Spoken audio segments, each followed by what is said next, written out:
दोस्तों आज श्रीलंका ने भारत के पक्ष में एक बड़ा फैसला लिया है। इस फैसले के दौरान श्रीलंका ने चाइना के ऊपर कई ऐसे रेस्ट्रिक्शंस लगा दिए हैं जिसका बड़ा फायदा भारत को मिलने वाला है। और यदि आपने ध्यान से देखा हो तो जब से श्रीलंका के ऊपर चाइनीज कर चढ़ा है, चाइना लगातार श्रीलंका का शोषण करता आया है। इसी साल की बात है, श्रीलंका के कोस्टल एरिया में एक चाइनीज स्पाई शिप आता है जहाँ पर चाइना बोलता है कि हम सिर्फ ओशियन के रिसर्च कर रहे हैं, लेकिन असल में वो एक स्पाई शिप होता है जो भारत के अंदर हो रही जितनी भी मल्टीपल एक्टिविटीज हैं, चाहे वो न्यूक्लियर टेस्ट हो, मिसाइल टेस्ट हो, इन सभी को मॉनिटर करने के लिए भेजा जाता है। और भारत लगातार श्रीलंका के ऊपर प्रेशर बना रहा था कि ये चीजें चाइना की तरफ से हटाई जाएं, लेकिन कर्ज में डूबा हुआ श्रीलंका अपने इस काम को आसानी से नहीं पूरा कर पा रहा था। लेकिन भारत ने अमेरिका का साथ लिया और दोनों ही देशों ने मिलकर के श्रीलंका के ऊपर ऐसा प्रेशर क्रिएट किया कि अब श्रीलंका ने अगले 1 साल के लिए चाइनीज किसी भी वेसल को इस पूरे कोस्टल एरिया में आने के लिए पूरी तरीके से बैन कर दिया है। एंड ओवरऑल देखा जाए तो अगर भारत ने श्रीलंका के ऊपर प्रेशर बनाने में सफलता प्राप्त की है तो इसके पीछे इंडियन गवर्नमेंट ने भी काफी इंपॉर्टेंट रोल प्ले किया है। और अगर हम आपको 2 बड़े रीजन बताएं जिसके कारण चाइना यहाँ पर लगातार रिसर्च करता रहता है, तो पहली चीज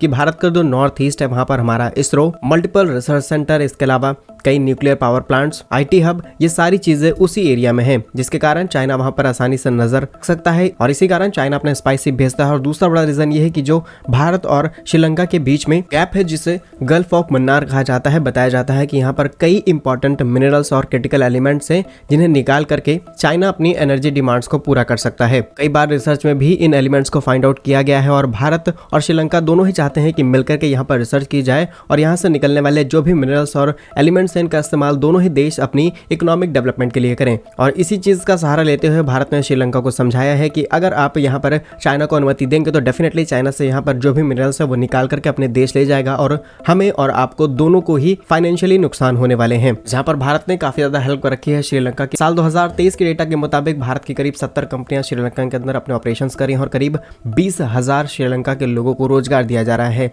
इसमें आईओसी, टाटा, भारतीय एयरटेल, अशोक लेलैंड, एलआईसी जैसी कंपनी शामिल हैं और ज्यादातर sectors communication, textile, banking, health care, manufacturing और मीडिया के सेक्टर में भारत श्रीलंका की हेल्प करता है। बस एक ही दिक्कत है कि श्रीलंका ने चाइना से बहुत सारा कर्ज ले रखा है। अगर ये कर्ज ना होता तो भारत और श्रीलंका मिलकर के अब तक कई बड़े इकोनॉमिक डेवलपमेंट कर चुके होते। फिलहाल श्रीलंका कोशिश में है कि इन चीजों को जल्द से जल्द खत्म किया जाए और भारत के साथ अपने इकोनॉमिक रिलेशंस और ज्यादा स्ट्रॉन्ग किए जाए। फिलहाल लगे इस 1 साल के बैन के बाद भारत अपनी कई मिसाइल्स और हथियारों की टेस्टिंग उस कोस्टल एरिया में आसानी से कर पाएगा जहां पर चीन के लिए निगरानी रख पाना अब शायद पहले से और ज्यादा कठिन हो जाए। श्रीलंका के इस फैसले पर आप क्या सोचते हैं हमें कमेंट्स में जरूर बताइएगा। भारत कैसे ही यूजफुल एंड इन्फॉर्मेटिव वीडियोस पाने के लिए हमारे YouTube चैनल को सब्सक्राइब जरूर कर लीजिए। मिलेंगे हम आपको एक नई और इंटरेस्टिंग वीडियो में, तब तक के लिए वंदे मातरम। भारत माता की जय।